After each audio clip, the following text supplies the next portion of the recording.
La raza vacuna Belmont Red fue formada en Australia a partir de los cruces de vacas Hereford Shorthorn con toros Afrikaner, por lo tal está conformada por 50% de Afrikaner, 25% de Shorthorn y 25% de Hereford. Esta raza vacuna es una de las mejores razas productoras de carne, presenta excelentes características de tolerancia al calor y capacidad de sobrevivencia en condiciones difíciles.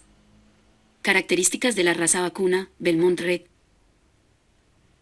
El color de su pelaje varía, desde el rojo intenso al amarillo claro, generalmente predomina el color rojo intenso, el pelaje es liso y brillante, la papada y orejas son de tamaño moderado, el prepucio en los toros es angosto, presentan excelente resistencia a parásitos y garrapatas, así como a los climas tropicales. Esta raza vacuna es dócil, al momento del manejo en sistemas extensivos, un toro es capaz de brindar servicio a 50 vacas o novillas. Las novillas generalmente se preñan a los 13 o 15 meses, por lo que se aumenta la productividad, pues a los 2 años tienen su primera cría, lo que para el ganadero se traduce en la reducción de costos.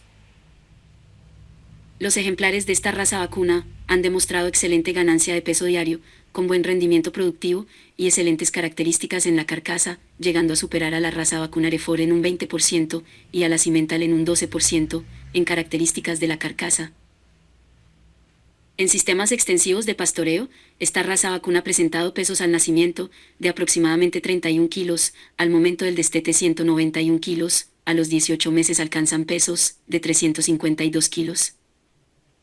El origen de esta raza vacuna ocurrió a mediados del siglo XX y luego fue exportada a México, sudeste asiático, Sudáfrica, Guatemala y Brasil, países donde ha sido bien apreciada gracias a sus bondades y características.